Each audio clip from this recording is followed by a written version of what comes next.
first speaker, which is Kerry Castonguay from Castonguay and Associates. If I could just give a quick bio of Kerry. He's obviously independent financial, has an independent financial advisory practice in Leominster.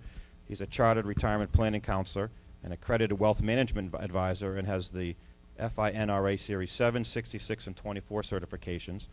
He specializes in working with families and small businesses to develop retirement plans and manage their own investments. And that's just a small piece of his bio. I kept on going on, but he's quite accomplished in this field. So welcome, Kerry. Thank you. Good morning, everyone. Thanks for coming. I have to make a disclosure anytime I speak in public. I provide securities and investment advice through LPL Financial. They're a registered investment advisor. They're members of the Financial Industry Regulatory Authority and the Securities Investor Protection Corporation. Any opinions that I share today are not meant to be specific advice for any individual, but if before investing you should consult with your financial advisor, tax attorney, or attorney to get professional help. All right, well, first what we're going to do is we have a list of questions. We're going to try to catch Kerry off guard. So here's our first question. We have growing debt, continued deficit spend, war in Afghanistan, European debt, global crisis, along with here in the United States flooding, earthquakes, and tornadoes. How does this all affect what investors should be doing with Just their give money? up now. I'm like, really? I mean, like, seriously, we have a lot going on. It's a lot of people are insecure about what to do. Well, there's always been a lot going on, and these are all things that we can't control. But if you look at history, World War I, World War II, the Great Depression, the Kennedy assassination, AIDS, bird flu, Cold War, Cuban Missile Crisis. If you look at what was going on in each decade, there was always something. And so it seems, because it's more recent, that it's more serious now, but it's really just, it's normal. And so, but the important thing is these are things that we have no control over. So the only thing we can do is focus on the things that we can control to make sure that we're on track to achieve our financial goals. So All right, well, Fair enough? yeah, how can we control it? How can How do I have, give me one piece of advice where I can go out and just give me one thing that I can control. Well, with my money. you can control your behavior. I'm done. You know, in the old days, if we had a good crop back in the day, we used to preserve foods, smoked meats, canned whatever, so that we could get through the lean months back when we were kids. Yeah. And then if a tornado ripped your house down, your neighbors would all pitch in and help you build a new house. Well, it's really the same today, but the mechanisms have changed. If you have a good year, you're not canning tomatoes because first you don't know how to. I do. Do you? I do. All right, I don't. But you are making deposits in your savings account or checking account and your retirement plan. Yep.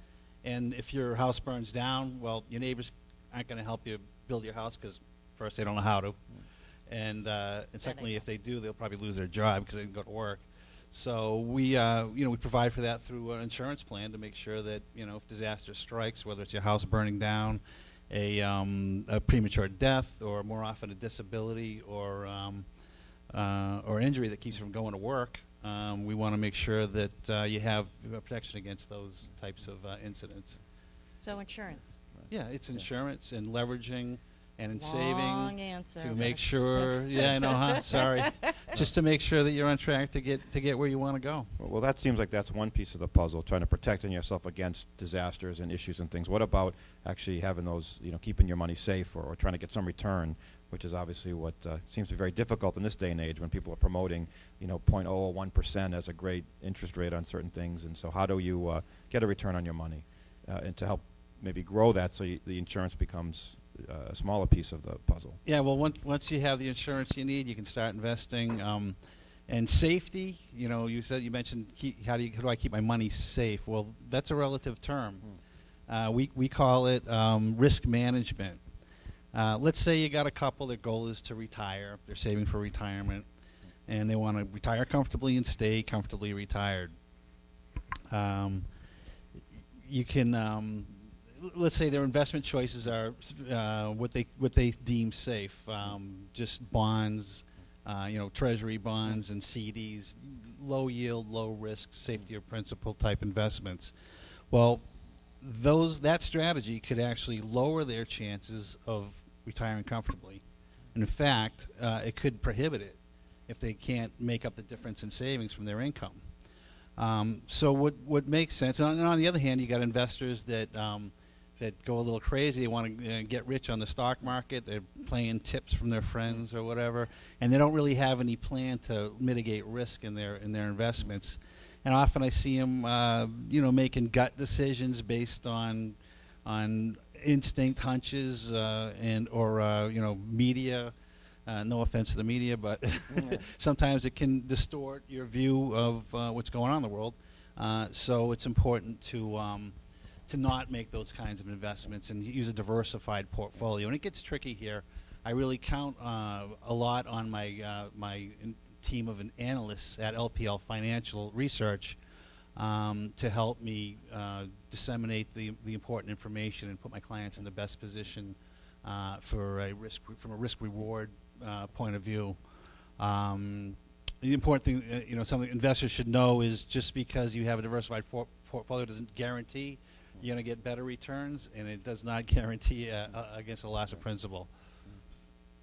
What I'm getting from you, though, and I find this very interesting, is you really need to go to somebody like yourself, an organization that really helps you put together your finances and manage them on a regular basis.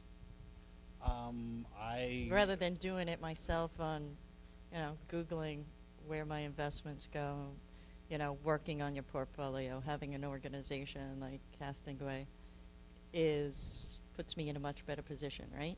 I would say yes. Well, that's why I have a job. Yeah, I mean, but there going are a lot of alone people is who try to go risky. out on their own. Yeah, And they try to do it themselves. Yeah, and you can get a feeling of being safe when the market's been very good for a long time, and you get Right. comfortable, and everything you do makes money, and you get this illusion that this risk isn't there, and it really is, and it can be disastrous. Well, obviously, the whole point you're making is that you need a good plan. You can't just do it, gut decision by gut decision. So, but as part of this overall plan, you always hear what's happening in Washington, and are they raising taxes, not raising taxes? Are tax breaks being, eliminated? I mean, can this plan also incorporate the possibility of dealing with trying to avoid the raised taxes, or dealing with, Social Security, and whether it's going to be there for us when it's time? Yeah, well, Social Security may or may not. Again, that falls in the category of things we can't control. Okay. I mean, in planning, a lot of advisors would change, reduce the expected amount from Social Security based on the current shortfalls. But the U.S. has a 200-year history of paying its bills and keeping its promises to its citizens, protecting property rights. So I got to think, and I want to think, that Social Security will be there. It'll probably be there as a result of increased taxes and reduced benefits, at least for the time being. But the important thing, again, is to focus on the things we can control, which is making sure that you're on track to retire. And the mistakes I see here that people often make are when they're calculating how much they need to be saving.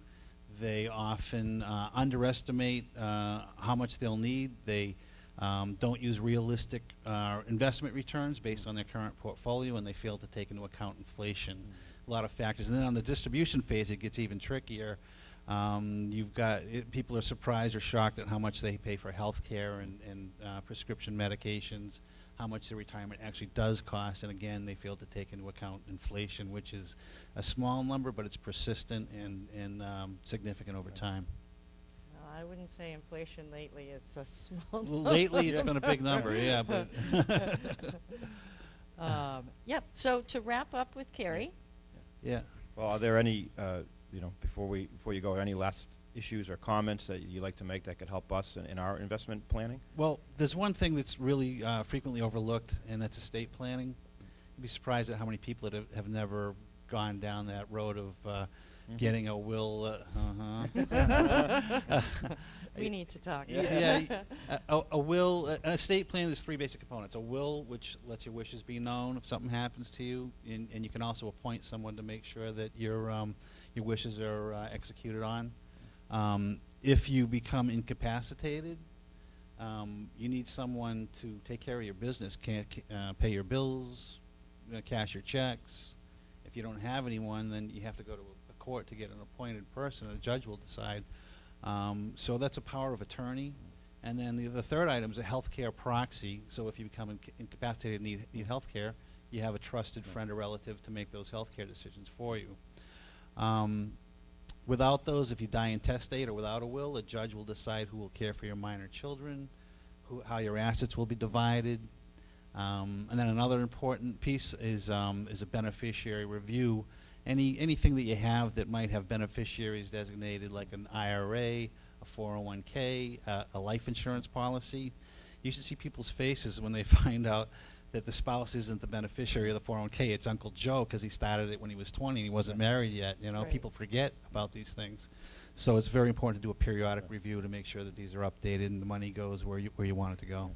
I think that's very interesting, some comments, because I think for most of us, the idea, especially when I had kids, you think about the will, you think about all these things personally, but in my business, I'm in the golf business, there's actually a lot of golf courses that are first, third generation own, and I can tell you horror stories about, when the patriarch dies and there's no plan, and then there's cousins and second cousins, and, And a lot of money third- involved. and so I think what we should all take from that last comment is that estate planning is very important for all of us as business people as well, because that's, for the most part, where the bulk of a lot of people's assets do lie. And I know people who have been tied up in court for years, and I actually know of somebody in the golf business who works for his stepmother-in-law now, because his father didn't plan, and father died, remarried, and now the stepmother owns everything. Now you have partners you never wanted. Right, exactly. So I think that's a great comment for us to think about, and we really appreciate your time today. Okay, well, thank you. Thank you. Thank you for your Okay. time.